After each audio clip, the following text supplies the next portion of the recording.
শুরুতেই বলে রাখি, অপ্রাপ্তবয়স্করা এই ভিডিওটি দেখবেন না। এই ভিডিওটি বানানো হয়েছে শুধুমাত্র আপনাদেরকে বিনোদন দেওয়ার জন্য। হ্যালো বন্ধুরা, আসসালামু আলাইকুম, welcome to my new video. আমি এই মুহূর্তে আছি থাইল্যান্ডের ফুকেটে, বাংলা ওয়াকিং স্ট্রিট যেখানে, এই জায়গাতে আছি। আর এই জায়গাটি আপনাদের দেখানোর।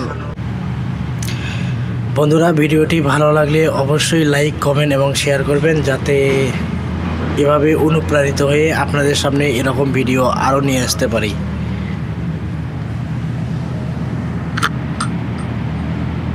আপনি ফুকেটে এই বাংলা ওয়াকিং স্ট্রিটে না আসেন, তাহলে আমার মনে হয় যে ভ্রমণটাই বৃথা।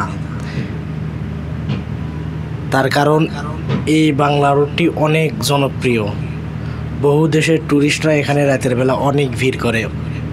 অনেক অনুষ্ঠান, অনেক আয়োজনের জায়গা এটা, যেখানে বহু দেশের মেয়েরাও থাকে। এখানে অনেক বার, রেস্টুরেন্ট, নাইট ক্লাব সবগুলো মিলিয়ে জাঁকজমকপূর্ণ জায়গা এটা। সো আপনারা যারা থাইল্যান্ড ভ্রমণে আসবেন, অবশ্যই এখানে আসুন, দেখুন, রাতের আনন্দটা উপভোগ করুন। হ্যাঁ, আমি বলবো না যে আপনি নাইট ক্লাবে যান, বারে যান, সেটা বলবো না। তবে অবশ্যই আপনাদেরকে দেখা উচিত। রাস্তা দিয়ে হেঁটে বেড়ালেও আপনারা দেখতে পারবেন যে জায়গাটা কতটুকু জাঁকজমকপূর্ণ, কতটুকু মহল হয় এখানে।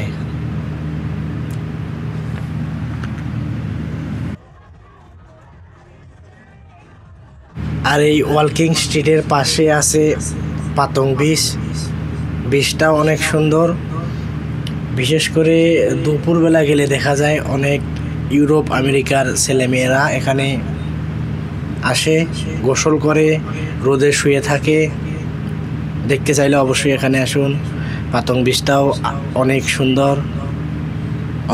ভিডিওটি অবশ্যই শেষ পর্যন্ত দেখবেন, তাহলেই বুঝতে পারবেন কতটুকু জাঁকজমকপূর্ণ জায়গা, কতটুকু রাত্রে কি হয়, সব কিছু এই ভিডিওতে দেখানো হবে। সো আপনারা অবশ্যই ভিডিওটা পুরো দেখবেন।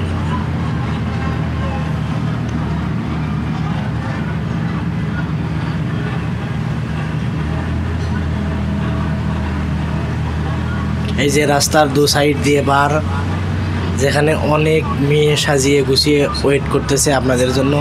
এই যে দেখুন, লেডি বয় দেখা যাচ্ছে এখানে। লেডি বয়ের সাথে ছবি তুলতে 100 বার দিতে হবে, তাইলে ওরা ছবি তুলবে আপনার সাথে।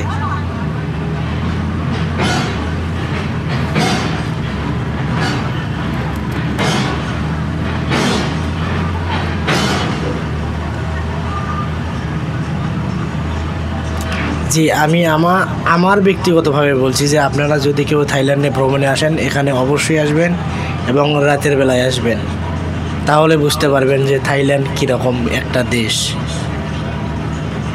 যেখানে সব কিছুই উন্মুক্ত। আর এখানে অনেক গাঁজা আছে। গাঁজা সেবনটা থাইল্যান্ডে বৈধ। দেখতে পারবেন রাস্তার সাইড দিয়ে অনেক গাঁজা বিক্রি করতেছে, অনেক গাঁজা খাচ্ছে।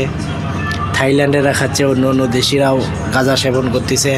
আপনারা আসলেই দেখতে পাবেন। সো আমার মতে থাইল্যান্ডে আসলে এখানে আসা উচিত একবারের জন্য হলেও। আর একটা কথা, অবশ্যই কেউ ফ্যামিলি নিয়ে এখানে আসবেন না। ফ্যামিলি নিয়ে আসলে অবশ্যই বিরক্তকর অবস্থায় পড়বেন। এখানে ফ্যামিলি নিয়ে একমাত্র আসে ইন্ডিয়ানরা। আর আপনারা জানেন সবাই যে ইন্ডিয়ানরা সবসময় ওরা এগুলো খেয়েই থাকে, মদ, গাঁজা এসব। সো ওদের সমস্যা নেই, সমস্যাটা আমাদের জন্য। সো ফ্যামিলি নিয়ে আসা থেকে বিরত থাকেন। এখানে অবশ্যই ফ্যামিলি নিয়ে আসবেন না।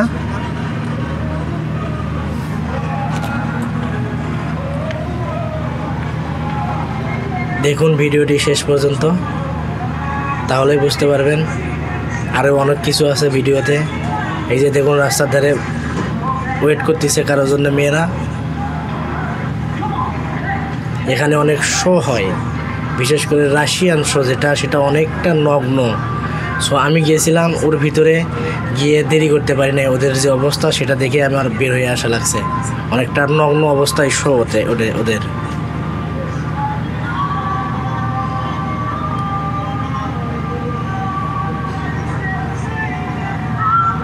দেখুন, দেখতে থাকুন ভিডিওটি, অবশ্যই শেষ পর্যন্ত দেখুন। আরেকটা কথা, যদি ভিডিওটি ভালো লাগে অবশ্যই লাইক কমেন্ট অ্যান্ড শেয়ার করবেন।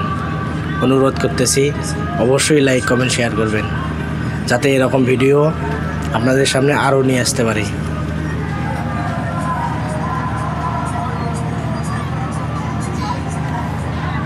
এখানে ইন্ডিয়ান ট্যুরিস্টরাই বেশি। ইউরোপ আমেরিকার আছে, তারা কিন্তু ওই ফুকেটের বিচের ওইদিকে, এদিকে খুব কম আসে। এখানে ইন্ডিয়ানরাই বেশি, সবসময় ইন্ডিয়ানদের আনাগোনাই বেশি এখানে। ইউরোপ আমেরিকার গুলোও আসে, কিন্তু কম, সংখ্যায় কম।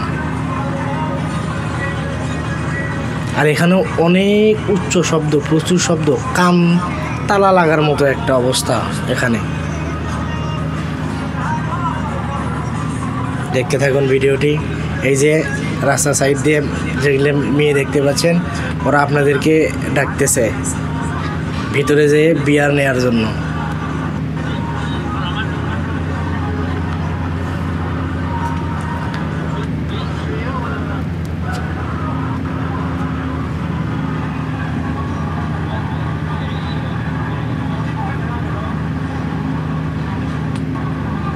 পরিশেষে সবাইকে ধন্যবাদ দিয়ে শেষ করছি আজকের এই ভিডিও।